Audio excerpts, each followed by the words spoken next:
Rapaz, que oitavas de final de Copa do Brasil, hein? Só jogão. Toca a vinheta.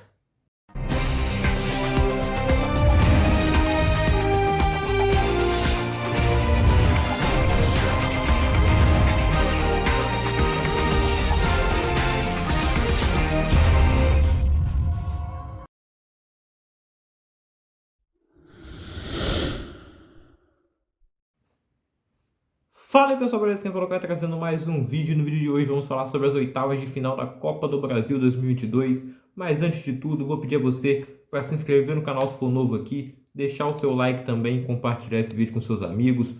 Zoa ele se o time dele foi eliminado, se o time dele nem chegou nessa fase também, zoa mais ainda. E principalmente comenta aí nos comentários se seu time se classificou, se você gostou da atuação dele nessas oitavas de final, tá confiante aí que seu time pode ser campeão dessa edição da Copa do Brasil, que está simplesmente espetacular. Tá bom? Então vamos falar logo dos jogos. Vamos começar então com o primeiro jogo, que foi Atlético Paranaense e Bahia. O Atlético Paranaense se classificou para as quartas de final, vencendo no placar agregado por 4-2. O primeiro jogo havia sido 2-1 para o Furacão na Arena Fonte Nova, em Salvador. E agora lá no Paraná foi a mesma coisa, 2-1 de novo para o Furacão. O Bahia inclusive saindo na frente com um golaço do Matheus Avó. Lindo gol mesmo. Acho que foi o gol mais bonito dessa fase da Copa do Brasil. Deixe nos comentários a sua opinião se você concorda que esse foi o gol mais bonito. Bem, e com essa vitória que o Bahia estava conseguindo de 1-0 até o segundo tempo, o Bahia levaria esse jogo para os pênaltis, mas na reta final o Atlético Paranaense conseguiu a virada, né? Conseguiu o empate primeiro com o Eric e nos acréscimos o Rômulo fez o gol da vitória do Atlético Paranaense, que não precisava vencer o jogo para se classificar, o empate já bastava, mas o Furacão se classificou com a vitória diante da sua torcida. O jogo foi bem equilibrado, o Bahia foi bem no jogo, melhor do que eu imaginava. O jogo da ida eu não assisti, mas dizem que jogou bem também, de igual para igual com o Atlético Paranaense. E nesse jogo da volta também realmente jogou de igual para igual contra o Furacão, mas não conseguiu vencer. A diferença dos dois times é grande. O Atlético Paranaense é um time melhor, está nas quartas de final da Libertadores, terceiro colocado do Campeonato Brasileiro da Série A hoje, né? O Bahia é o terceiro da Série B, tem essa grande diferença, né? E o Furacão, no histórico recente na Copa do Brasil também, né? De finalista da última edição, campeão em 2019, entrou no bolo do clube dos 13 grandes do Brasil. Não que o Bahia não seja grande, né? Aliás, na minha opinião, ele seria logo o que vem depois dos 13, né? O 14º. Mas a classificação do Furacão já era esperada e ele fez valer o seu favoritismo se classificando. E vai em busca do bicampeonato da Copa do Brasil, sob o comando do Felipão.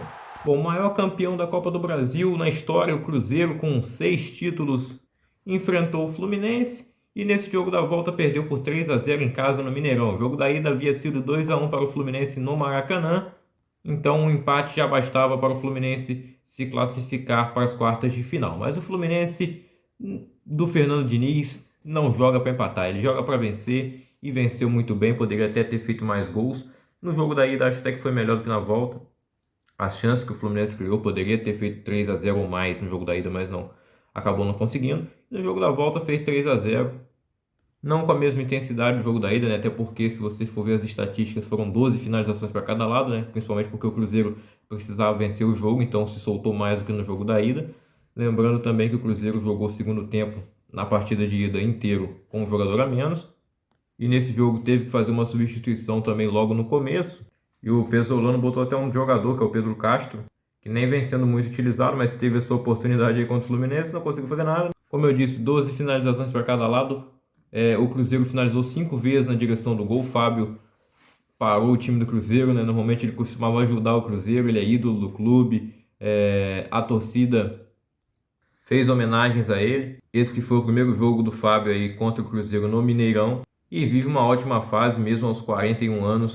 Ainda é um grande goleiro e está ajudando muito o Fluminense. E lá na frente o Fluminense tem, numa fase espetacular, o Germancano, que nesse jogo deu uma assistência para o gol do John Arias, que foi um golaço. Depois ele fez o gol dele também com assistência do Matheus, que é a revelação do Fluminense. E o Natan, ex-Atlético Mineiro, a lei do ex-rival sempre também funcionando. O Natan fez o terceiro gol que fechou o caixão do Cruzeiro. Um golaço também, embora a bola tenha desviado para entrar, mas o drible que ele deu antes do gol, de finalizar, foi bonito.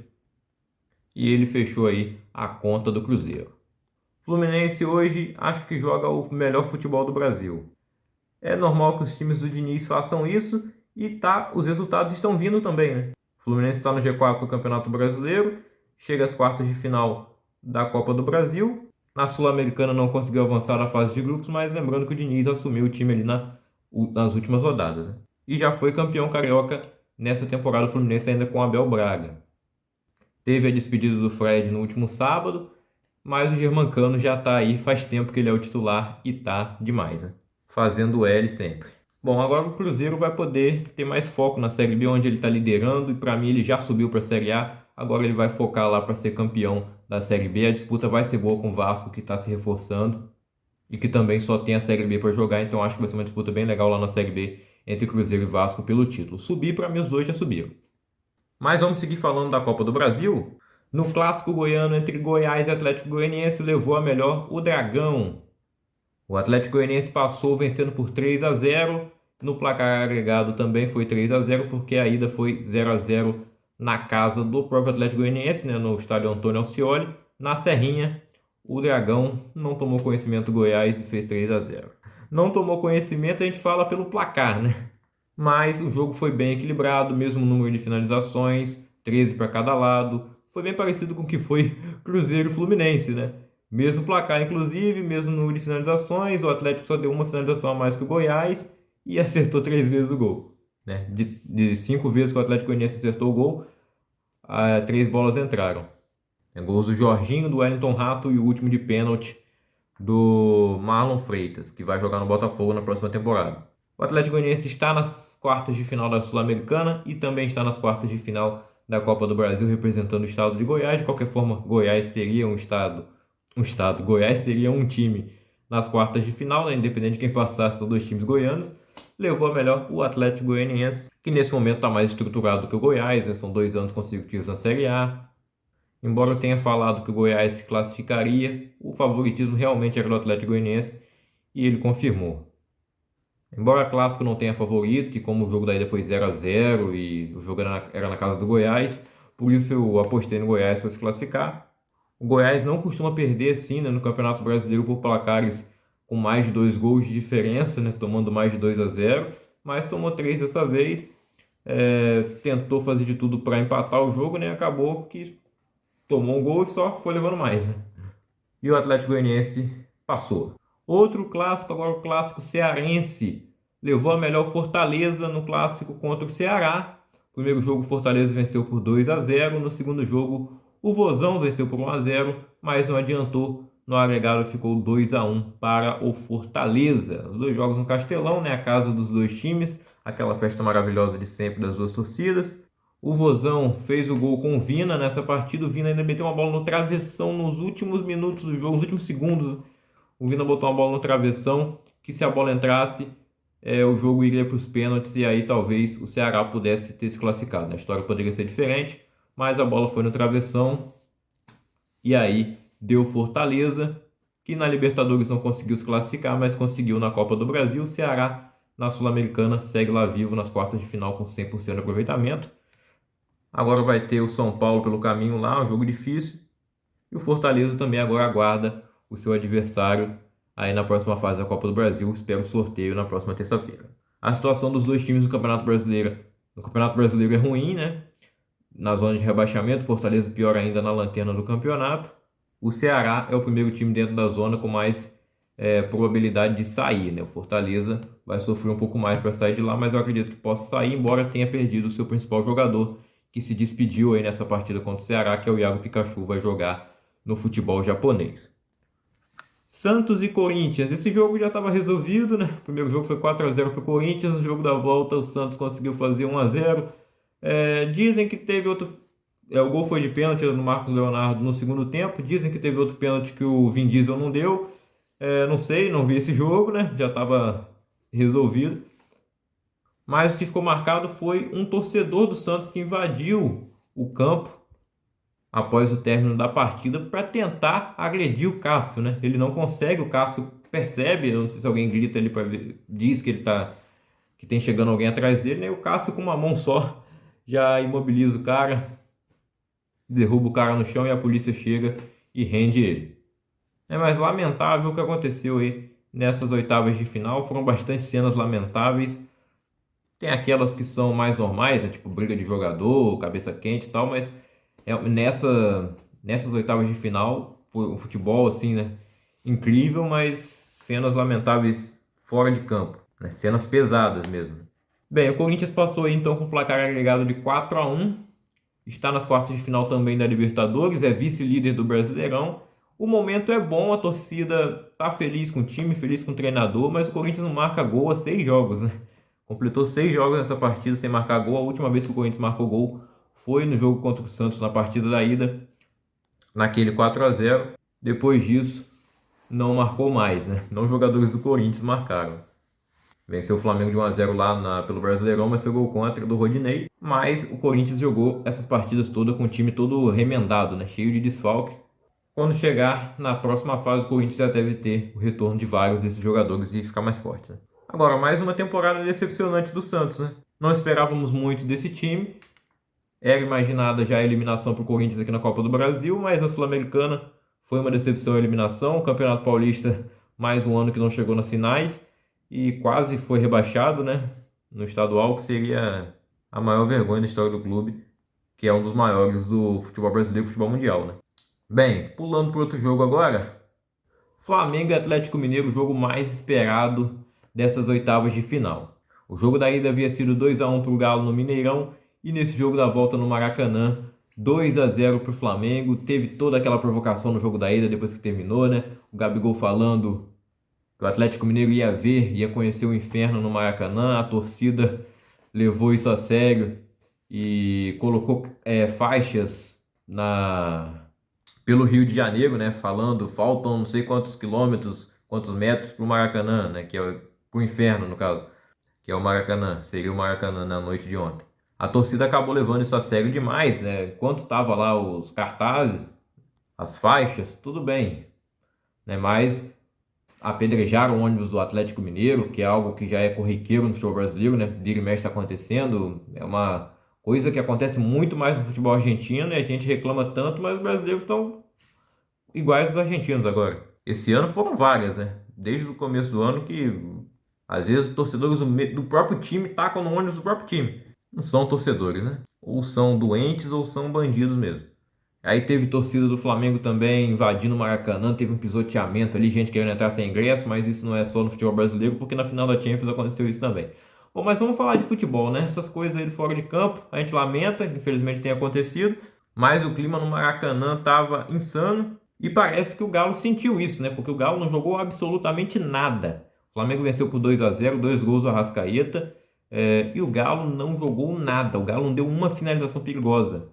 Foram 21 finalizações do Flamengo contra 7 do Galo, nenhuma finalização do Galo no gol. O Santos assistiu o jogo de camarote, né? O Santos assistiu o jogo dentro de campo, o goleiro do Flamengo. Não sujou o uniforme.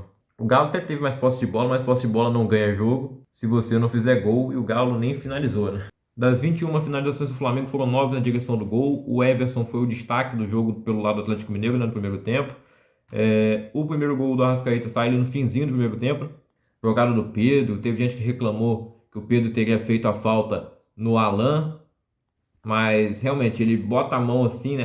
Não de propósito, eu acho, né? Foi sem querer, ele acabou colocando a mão e ela pega no cabelo do Alan e o Alan vai botar a mão na cara. Foi o Rivaldo, acho, na Copa 2002, tomou uma bolada na barriga, não sei aonde, no joelho, nas partes inferiores, que é onde dói mais, aí ele bota a mão no rosto. Por quê? O Alan fez isso para dizer que ele tomou um tapa no rosto, mas não tomou, Alan. E aí o Arrascaeta sai, toca na saída, a bola vai lentamente pro fundo do gol, né? Parecia que ia bater na trave, parecia que ia para fora, parecia que o zagueiro poderia chegar, mas não chegou. E a bola entrou, 1-0. Esse placar levaria o jogo para os pênaltis, né? Mas no segundo tempo, ali por volta dos 20 minutos, mais um gol do Arrascaeta. O Júnior Alonso faz uma falta no Pedro, ele vê que o Pedro ia sair sozinho, provavelmente ia chegar alguém para ele tocar e fazer o gol. E o Júnior Alonso puxa a perna do Pedro, derruba ele no chão, o Júnior Alonso é expulso. Na cobrança da falta, o Arrascaeta cabeceia, a bola vai na trave e entra no gol. O Everson até defende, né? A bola não chega a balançar a rede, né? O Everson defende ela ali, mas já tinha passado dentro da linha, já tinha passado da linha, né? Ele tirou a bola de dentro do gol. Então foi gol do Arrascaeta. Primeiro lance, assim, eu não entendi nada, achei que a bola tinha ido na trave e tinha voltado, mas não, né? O Everson que tirou a bola de dentro do gol, depois, né, no VAR a gente viu que realmente a bola entrou. Não teve uma imagem claríssima que a bola entrou inteira, mas acho que entrou sim. Né? Aí o chip na bola, a tecnologia da linha do gol, que é mais antiga do que o VAR, e não temos no Brasil.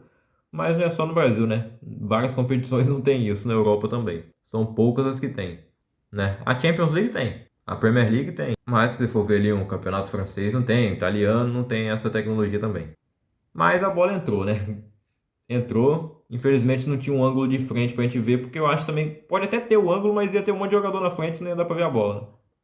A bola entrou, não vi torcedores do Atlético Mineiro reclamando disso também, né? Porque de um jeito ou de outro eu acho que iria perder. O Atlético não jogou absolutamente nada, mereceu a eliminação. O Flamengo mereceu a classificação. Acho que foi um dos melhores jogos do Flamengo no ano. Melhor do que o 7-1 que teve na Libertadores contra o Tolima, porque era um grande adversário, né? O Tolima, um time fraco. O Galo, campeão de tudo ano passado, né? Atual campeão da Copa do Brasil, campeão brasileiro e campeão da Supercopa esse ano em cima do Flamengo. Era o time a ser batido e o Flamengo bateu com muita superioridade. O Dorival Júnior acertou esse time, conseguindo fazer Gabigol e Pedro jogarem juntos. O Arrascaeta estava inspirado, né? Aliás, ele sempre está contra o Atlético Mineiro. Grande atuação também do Everton Ribeiro. No meio campo todo o Flamengo jogou bem, João Gomes, Thiago Maia. Tá chegando mais gente aí, né? O Vidal foi anunciado depois do jogo, anunciado oficialmente aí o Arthur Vidal. Pode ser que chegue mais volantes, que eu acho que não precisa, né? Fala-se aí do Wallace e do Wendel, mas eu acho que não precisa, o Flamengo não precisa contratar eles, na minha opinião. Tem o Cebolinha que já foi anunciado, né? E vai poder jogar a partir de semana que vem.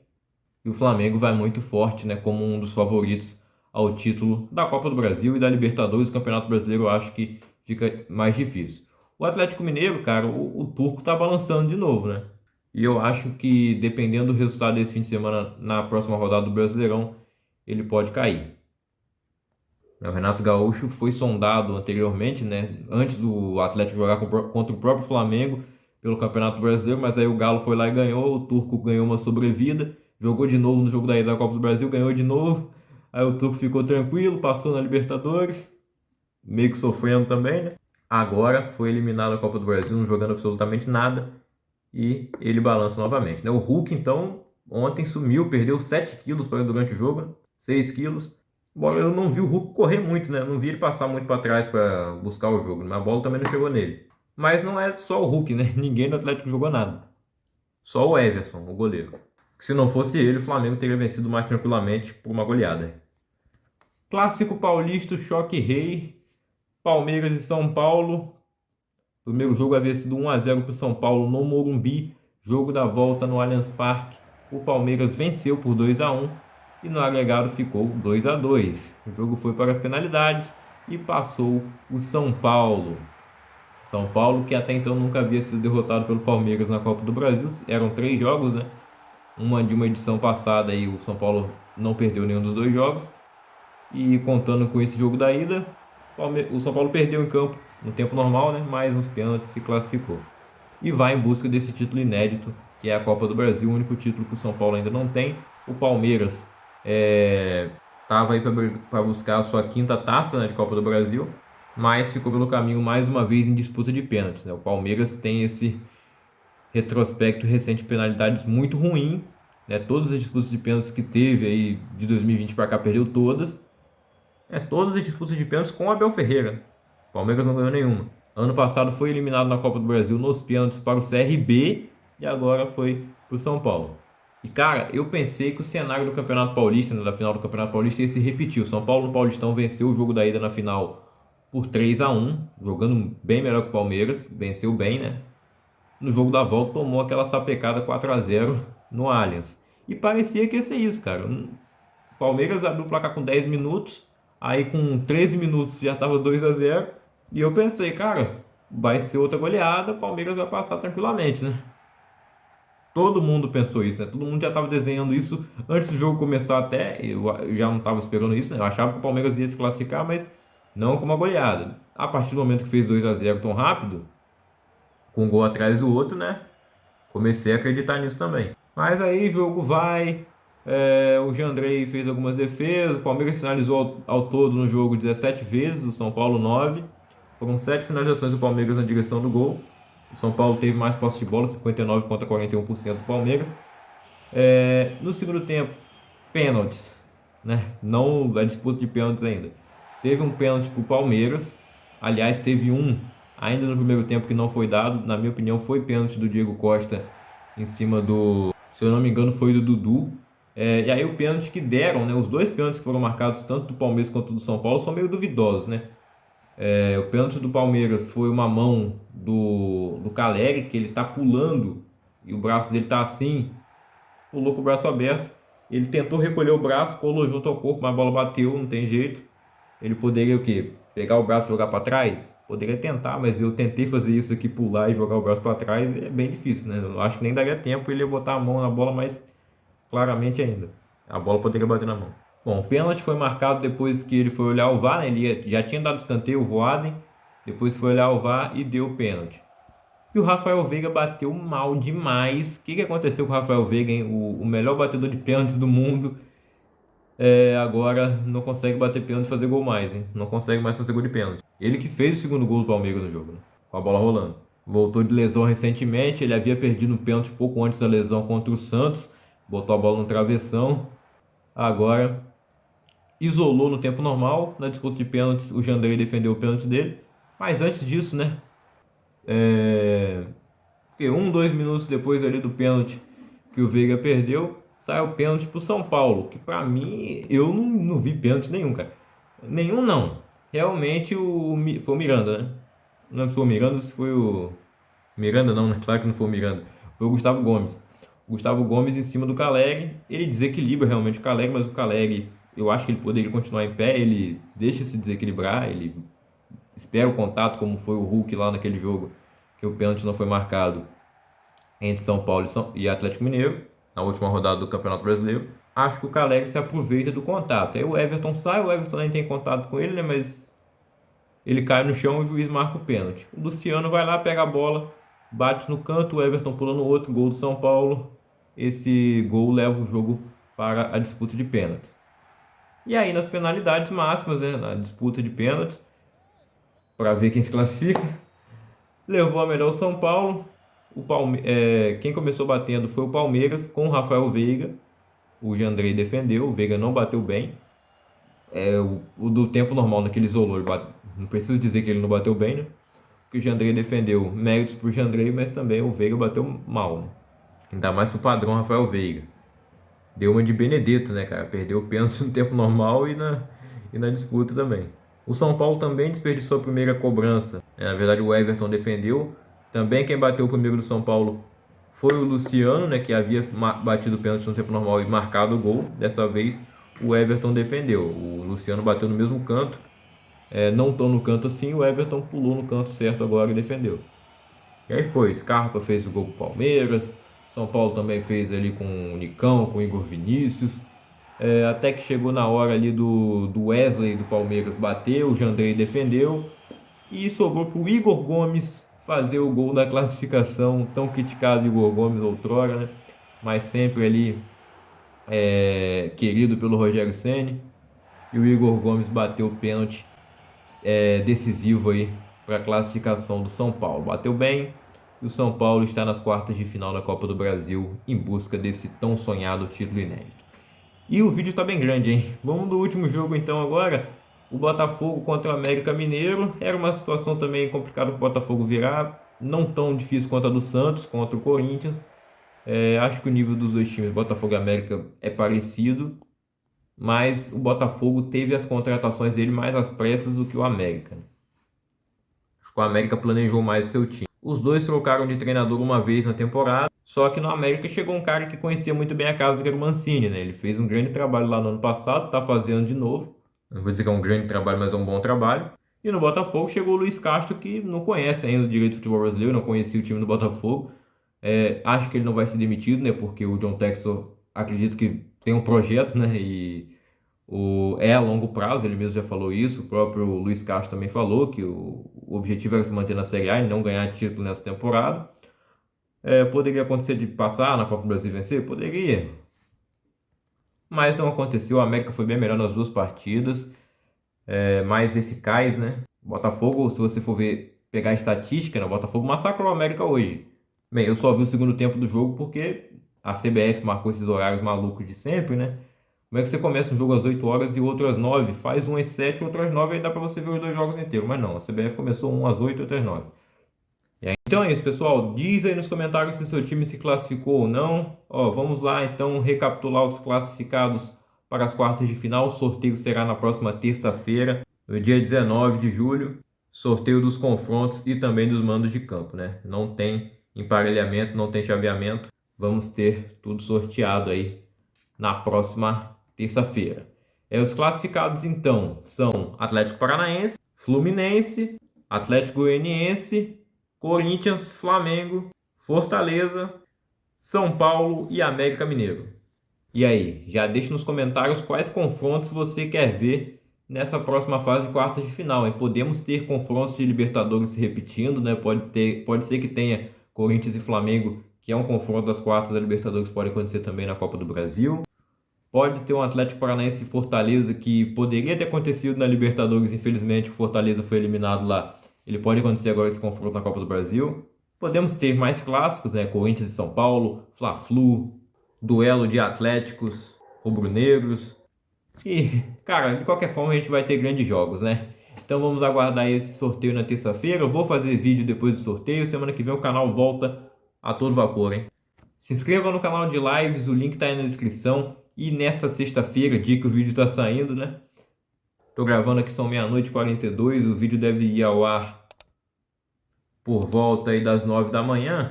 Ou antes, eu acho que vou postar 6 da manhã, que aí você já acorda e vê esse vídeo. Então hoje, nesta sexta-feira, dia 15 de julho, vamos fazer uma live para a gente falar mais sobre essa Copa do Brasil. Eu vou simular um sorteio lá na live. Vamos falar muito de mercado da bola também. A rodada do Brasileirão no fim de semana, a 17ª rodada do Brasileirão. E vamos falar de muita coisa nessa live, então se inscreva no canal de lives. O link está aí na descrição. Ativa o sininho para não perder nenhuma live e ativa o sininho aqui também para não perder nenhum vídeo inédito que for sair aqui. Também os cortes das lives sempre são postados aqui. Me siga no Instagram também, @CaioLeonardoFC, e é isso. O vídeo ficou bem grande. Nas quartas de final vão ser menos jogos, então acredito que dá pra gente fazer em 15 minutos, né? Está legal. Tamo junto então, fiquem com Deus, até a próxima.